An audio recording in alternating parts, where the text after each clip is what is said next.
আপনারা শুনলে অবাক হবেন, ডলফিন আমাদের থেকেও বেশ কিছু স্মার্ট কাজ করতে পারে। আসুন তাহলে জেনে নিই সেই স্মার্ট কাজগুলো কি কি। ডলফিনের মস্তিষ্ক মানুষের মস্তিষ্কের পরেই সবচেয়ে জটিল এবং উন্নত মস্তিষ্ক। ডলফিন নিঃশ্বাস নিতে হলে জলের ওপরে উঠে আসে, কারণ তারা মাছ নয়, স্তন্যপ্রায়ী প্রাণী। ডলফিন ঘুমানোর সময় পুরোপুরি ঘুমোয় না, তাদের মস্তিষ্কের অর্ধেক অংশ ঘুমোয় এবং অর্ধেক জাগ্রত অবস্থায় থাকে, যাতে তারা শ্বাস নিতে পারে। এরা ইকোলোকেশন ব্যবহার করে, যা এক ধরনের ফ্রিকোয়েন্সি। এই ফ্রিকোয়েন্সি দিয়ে তারা তাদের খাবার এবং তাদের নিজেদের সমগ্র প্রজাতিকে খুঁজে বেরোয়।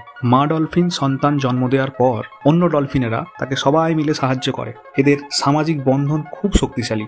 ডলফিনেদের ভাষা বা কমিউনিকেশন সিস্টেম খুবই কমপ্লেক্স। প্রতিটি ডলফিনের আলাদা আলাদা ফিস ব্যবহার করা হয়, মানে সিগনেচার হুইসেল, যেটা তাদের নামের মতো কাজ করে।